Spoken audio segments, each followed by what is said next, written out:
الحمدللہ رب العالمین والصلاة والسلام علی سید الانبیاء والمرسلین اما بعد۔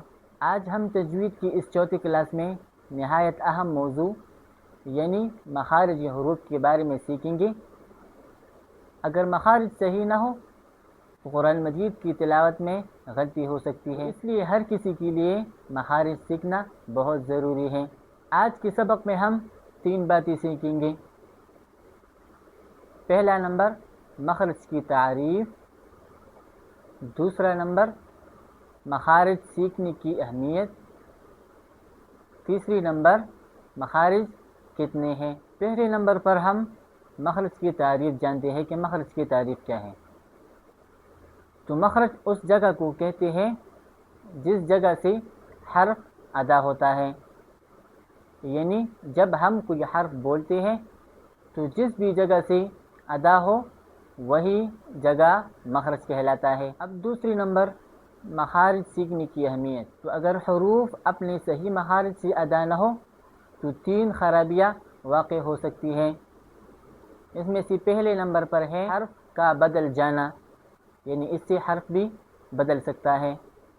دوسری نمبر پر ہے لفظ کا تلفظ خراب ہو جاتا ہے۔ تیسری نمبر بعض اوقات اس سے معنی بھی بدل سکتا ہے، جیسے مثال کے طور پر قلب ایک لفظ ہے جس کا معنی ہے دل، اگر قاف کی جگہ ہم کاف لائے تو اس کا معنی پھر کتا ہو جاتا ہے، تو دل سے کتا بن گیا صرف ایک حرف کی تبدیل ہونے سے۔ تو اس سے آپ اندازہ لگائیں کہ مخارج سیکھنا کتنا ضروری ہے۔ اب تیسری نمبر بات شروع کر لیتے ہیں کہ مخارج کتنے ہیں۔ تو جمہور علماء کی نزدیک مخارج 17 ہے، جو 5 بڑے مقامات سے ادا ہوتے ہیں۔ اور وہ 5 مقامات کون سے ہیں اس کو میں ابھی بتاتا ہوں۔ پہلے نمبر پر جوف، جو منہ کے خالی حصے کو کہتے ہیں۔ دوسری نمبر پر حلق، تیسری نمبر پر لسان یعنی زبان، چوتھے نمبر پر شفتان یعنی دونوں ہونٹ، اور 5ویں نمبر پر خیشوم یعنی ناک کا بانسا۔ اب ہر ایک سے جو بھی حروف ادا ہوتے ہیں اس بارے میں ہم سیکھتے ہیں۔ تو جو سب سے پہلے والا ہے جوف، جو منہ کے خالی حصے کو کہتے ہیں، اس سے 3 حروف ادا ہوتے ہیں، الف مدہ، واو مدہ اور یا مدہ۔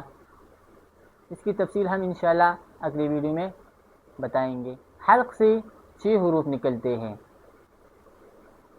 حمزہ ہا، عین ح اور غین خ، یہ 6 حروف حلق سے نکلتے ہیں۔ تیسری نمبر پر لسان یعنی زبان، تو اس سے بہت سارے حروف نکلتے ہیں، اس وجہ سے ہم اس ویڈیو میں نہیں بتا سکتے، انشاءاللہ اگلی ویڈیو میں ہم بتائیں گے۔ چوتھے نمبر پر شفتان یعنی دونوں ہونٹ، اس سے 4 حروف نکلتے ہیں، فا، با، میم اور واو، یہ 4 حروف دونوں ہونٹوں سے ادا ہوتے ہیں۔ اب 5ویں نمبر پر خیشوم، جو ناک کے بانسی کو کہتے ہیں، اس سے غنہ ادا ہوتا ہے، اس کی تفصیل بھی ہم انشاءاللہ اگلی ویڈیو میں بتائیں گے۔ آج میں آپ کو ایک ہوم ورک دیتا ہوں، آپ نے اس کو یاد رکھنا ہے۔ پہلے نمبر پر مخرج کی تعریف کیا ہے، دوسرے نمبر پر مخارج کے 5 بڑے مقامات کے نام، اور تیسرے نمبر پر مخارج کل کتنے ہیں اس کو آپ نے یاد رکھنا ہے۔ الحمدللہ آج ہم نے مخارج کا تعارف سیکھا۔ انشاءاللہ اگلی کلاس میں ہم جو حروف جہاں جہاں سے ادا ہوتے ہیں اس کے بارے میں ہم سیکھیں گے انشاءاللہ۔ آخر میں ایک گزارش کرتا ہوں کہ اگر ویڈیو پسند آئے تو ویڈیو کو لائک کریں، ایک پیارا سا کمنٹ بھی کریں، اور میرے چینل البشرا قرآن اکیڈمی کو سبسکرائب کرنا نہ بھولیے۔ انشاءاللہ اگلی ویڈیو میں ملاقات ہوگی۔ السلام علیکم ورحمۃ اللہ وبرکاتہ۔